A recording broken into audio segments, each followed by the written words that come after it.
This is KUGAN CASSIUS for IFL TV, proudly sponsored by Everlast. We're at Box Park here in Wembley, ahead of the Boxers Sky Sports show this Saturday night, live on Sky Sports, obviously. I'm with Adam Smith. How are you, mate? Very good, thank you, KUGAN. Really excited about this week. We're in the middle of a good run of shows on Sky Sports. Enjoyed Devon Haney's masterclass last weekend, and this weekend we've got a stacked show. It's a fantastic one. I think it's the best card that Ben Shalom's managed to put together in the 10 months or so we've been working together. Top to bottom, it's brilliant. The TV section is fantastic, kicking off with Chris Congo and Sebastian Formella. Good fight after good fight. Vidal Riley, Jermaine Brown and Zach Chelly's a real pick'em. Lauren Price, obviously a fantastic story as she turns professional. And then you got Riakporhe and Turchi, was a fight that we wanted a few weeks ago, which didn't happen. So really excited about it. Ebony Jones as well on the card, Jimmy Wild, TKV. It's a good night, and back at Wembley. Interesting comment there. You said you believe that this is the best card.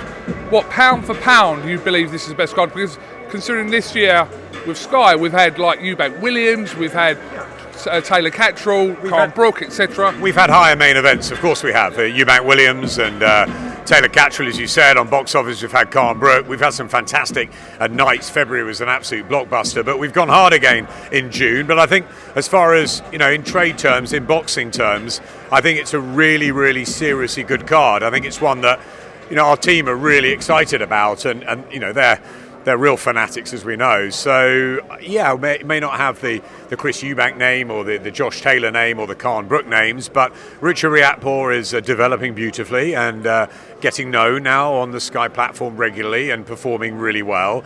I think Lauren is a fantastic signing, and I think she's going to be a world champion, maybe a welterweight world champion. I think her future is so bright. So really excited about seeing her turn. Great to have Vidal back on, because I think he can make a real move in this cruiserweight division, and he's obviously got a huge social media following, so that helps.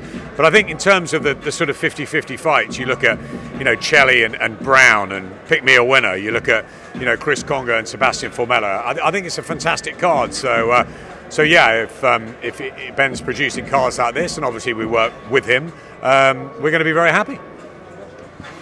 Okay, let's talk about Richard Riakporhe, but I'm going to ask you about some comments that come under a little bit of criticism from Johnny Nelson regarding Richard Riakporhe, labelling him technically better than Deontay Wilder. You would have seen those comments that he made, etc.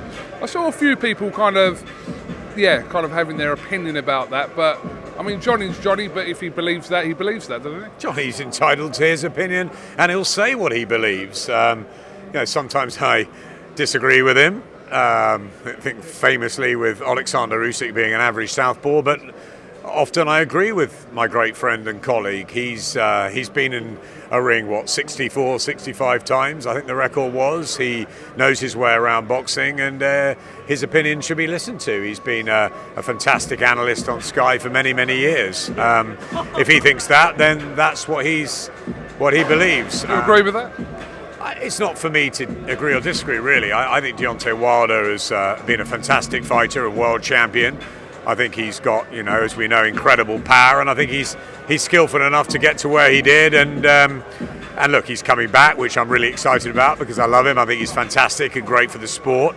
He won a bronze medal in the amateurs, so he's got some technique. Let's not take that away. I think Richard, let's take Richard sort of differently. He came to the sport, fairly late. We know about his background, the difficulties in gang life, and the choices he made, and I think he should be respected and revered for that. He's done fantastically with his life. He's an intelligent guy. He's studied a degree. He's now really committing himself to boxing, and he's learning, fight by fight. I don't think he's anywhere near the finished article. I sometimes think he's raw at times still. And after the last win against Dazn Rumours, I walked back with him to the hotel, and people are saying to him, it's got to be a world title next. And I said, I wouldn't rush it, Richard. You maybe take the Turchi fight, maybe even take another, and then go when you're ready, and only when you're ready. He's unbeaten. He's got some really good qualities, but I think he's got plenty to learn, and he needs that experience in the ring. Obviously, he's got a great bond now with Angel, and they've got a fantastic stable with AJ and Fraser Clark, great, stable mates, compatriots to learn off. He'll soak all that in, and I think Richard, could be the quiet one, the dark horse, the midnight train who might find his way to a world title. But I think he's got to perform against Turchi. It's no easy fight. Fabio's a tough guy. He's a big puncher. Is it the right fight at the right time? Possibly. Does he maybe need another one before a world title shot? It's a tough division at cruiserweight. But Richard's doing his own thing, and he's got the ambition, the dedication, the hunger, the improving techniques as well, and raw power that's going to make him a threat to anyone in the cruiserweight world. It is a shame that Richard Riakporhe isn't 21-22, because when we look through the list of domestic opponents that he's actually faced and beaten, they're as good as anyone. He's done it, hasn't he? He's beaten everybody, and the performance against Dazn Rumours was really good. That was a tough fight put together at a couple of weeks' notice for both of them. Really pleased they took that. Dazn definitively comes again from it, so does Richard, and I think those are the sort of fights we need. And like Jermaine Brown said at the dais today, these 50-50 fights always seem to be in them, and it's great that the boxers will do that, and they're giving the fans what they want to see. So long may that continue. It's a really good card, and I think that Richard, it's a potential banana skin. He should come through. He's the older man, but in many ways he's the younger man with momentum, because he's fresher, and he's got real firepower, but he can be outboxed, he can be lazy at times. He's got to be really careful against Fabio Turchi. I'm predicting a really good fight on Saturday. Right, open house season. List me 3 fights before the end of the year you would like to see on Sky Sports on pay-per-view, that you'd like to. Not necessarily going to happen, that you'd like to see on Sky Sports box office. Open season. I'd like to see on Sky box office. I don't know. We'd have to look at box office individually. Fights I'd like to see happen. I'd like to see Taylor and Catterall rematch. I'd like to see Chris Eubank Jr. in a world title fight, or a big domestic fight against the likes of Liam Smith, maybe. What else would I like to see? Was really impressed with Joe Cordina last weekend. Always believed he'd become a world champion. I'd like to see him back out. There's loads. I'd like to see Wood and Condon fight again.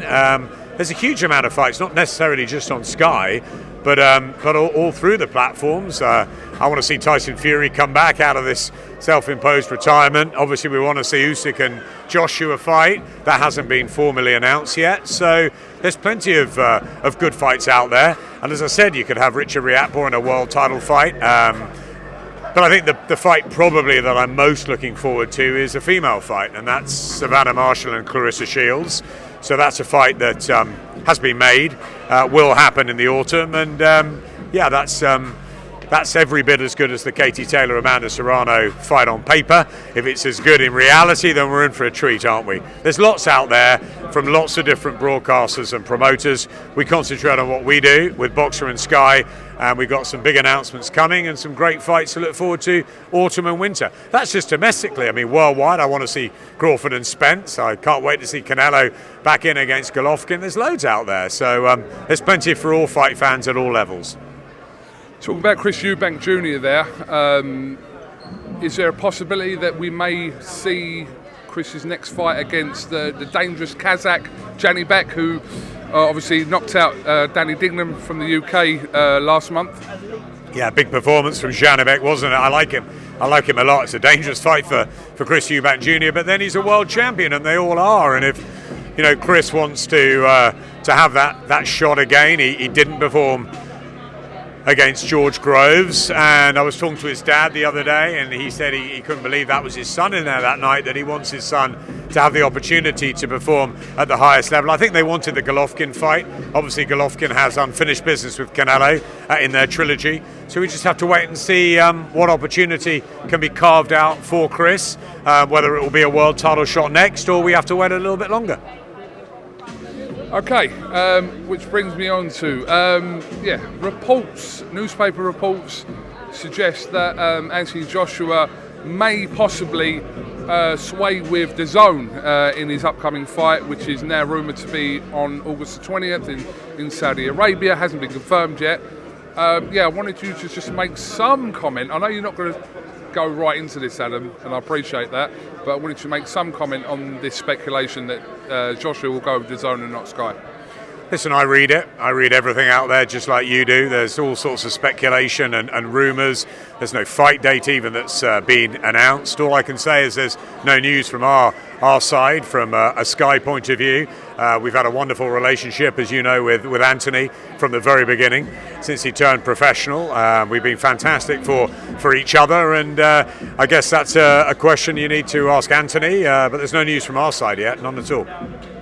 But I'm assuming if that is the case, that it would be disappointing from yours and Sky's perspective? Let's just wait and see what happens. As I said, we've had an amazing relationship with AJ. He's a fighter, and I love fighters, and fighters have got to make decisions in their careers which will benefit them and their families. It's a tough business. It's a hard game, and we're here because of them. So sometimes they make a decision which is difficult for people to understand. Sometimes they make a decision which is easy, but ultimately it's Anthony's decision what he wants to do with his career. We obviously have a wonderful relationship with him, and we'll wait and see where we go with it. But there's no news from my side. There's no confirmation of anything, and like you, I wait. Okay. But we'll look forward to this weekend live on Sky Sports. Obviously, the card, features Vidal Riley, who's over there. Chris Congo against Formella, very interesting fight. You know, I mentioned the fact that Formella has gone the distance with the guys like Porter and Conor Benn, which was that fight. The Conor Benn fight was obviously on Sky, etc. But a good test for Chris Congo. It's a good test for Chris Congo. I think we all saw Sebastian Formella against Sean Porter, and also when he fought Conor Benn here during the pandemic. Conor was brilliant that night. I thought he boxed really well, and Formella's tough. He's only had those 2 defeats. He's never been stopped. If Congo can come in and do that, then that makes a bit of a statement. We've got the likes of obviously Florian Marku and Conor, and I mean there's so many out there, aren't there, in the welterweight division. Avanesian I really like up at top level. It's a very competitive world with the likes of Spence and Crawford and so on. So there's a long way to go, but I think it's a lot of domestic clashes we'd like to make. But he's got to perform on Saturday, and he's got the stage to do it, Chris. He's got the promotional backing of Boxer, and we'll see if he can shine against Formella. No easy fight. Formella said he's had a lot of notice, and he'll be ready. He's got more experience than Chris Congo. We've seen Chris Congo lose already. So again, I think that's another really tight fight. But what we're doing at Boxer and at Sky is giving opportunities. I think it's pretty obvious what Ben and I have done over the last 6 to 8 months. We're signing up the best Olympians, the greatest crop of young talent in this country, as we look for a really bright future on Sky and fantastic opportunities for these men and women to get going. Lauren gets going on Saturday. Caris can't wait. Her debut's in a couple of weeks. Caroline Dubois will be back shortly. And Adam Azim, of course, sort of headlining that show in Coventry. It's the young guns' time to come through, and that's what we really want to see with the future of Sky Sports Boxing and our great promotional partners, Boxer, and of course Top Rank. Very strong. Look at the Top Rank delivery in June. You know, we're getting the best in the lightweights, the best in the light heavies next week. It's fantastic. We're very happy with our partnerships. As I said, I was really impressed with Joe Cordine. I want to shout out an old friend there, and I'm really pleased for him. It's fantastic for Welsh boxing, and let's hope Lauren can continue to fly the flag for the Welsh on Saturday night. They've had a pretty good time of late, haven't they, with Ian Rush's celebrations during the football. So yeah, it's exciting times. There's plenty of boxing out there, and we're really pleased with where we are. Just finally, I know Ben Shalom made comment on this recently when he was asked a question about whether, you mentioned the Olympians there, the majority of them having come to Sky and Boxer, but he kind of refuted the claims that they're being overpaid to come. Look, I think ultimately, I've said this before, KUGAN, you know, we were in a situation last summer where, you know, my great friend and colleague Eddie decided to go to Dazn. Personally, that was a tough time for me. Professionally, it was a tough time for Sky. We rebounded very quickly. People thought we wouldn't.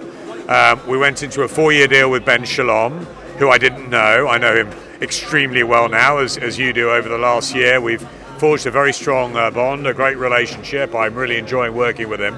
Also with Todd de Boeuf and his fantastic team at Top Rank. Two excellent relationships, and we move forward. But of course, Top Rank brought their stable. Ben and I had to start, building again. So to build, you have to pay for quality.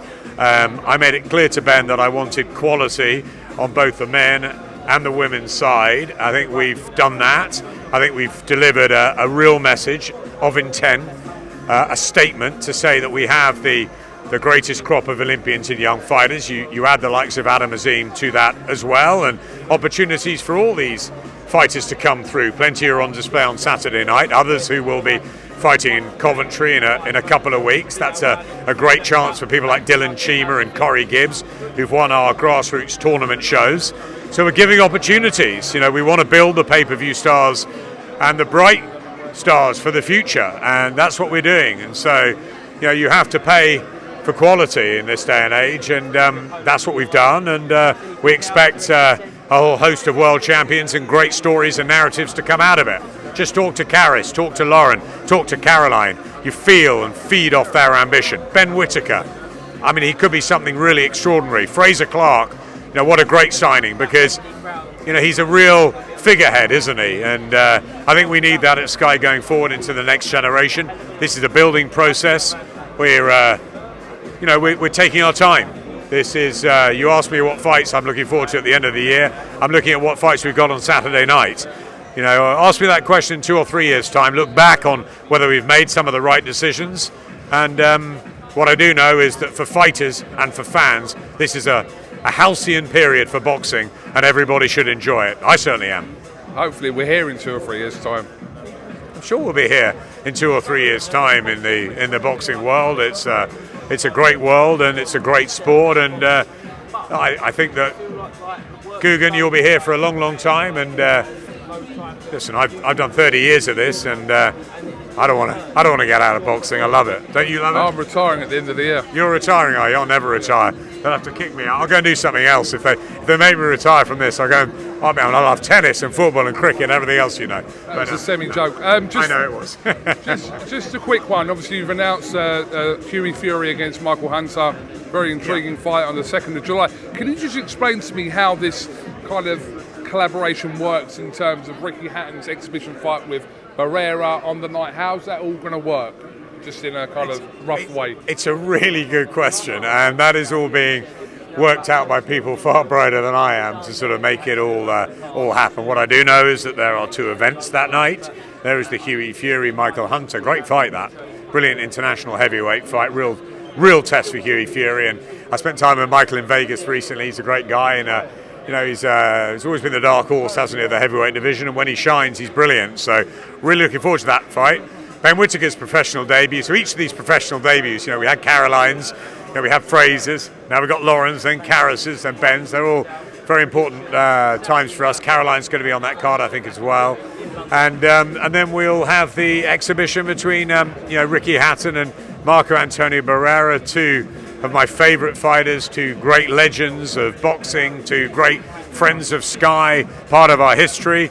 And we'll be there to watch that, but it will be 2 different events, I'm led to believe, sort of under the same AO Arena roof. And and the fans will get a treat because they'll get to see, sort of stars of the future, a great heavyweight fight of now, and then they'll get to see the legends have a bit of fun in the ring and hopefully come out unscathed and show their fitness and their structure and doing some good for the mental health charity that I know Ricky's keen to support. So looking forward to reacquainting myself. I saw them actually recently at Wembley, Ricky and Marco, and they're just boxing royalty, aren't they? And we'll don our caps to them at the end of the night.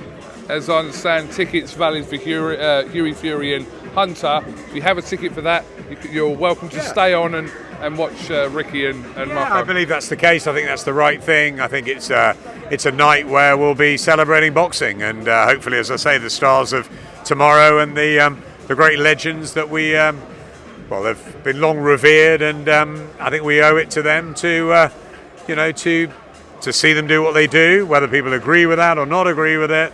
they're keeping themselves in great shape. They're doing it for a great cause, and we'll look forward to watching them and chatting to them afterwards. And it's great for fans, isn't it, to pay their respects.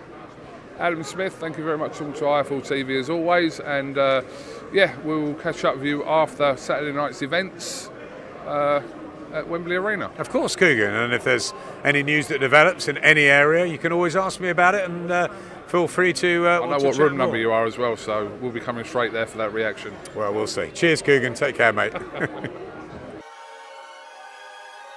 Welcome, Team Everlast, to the Team Everlast Fitness app.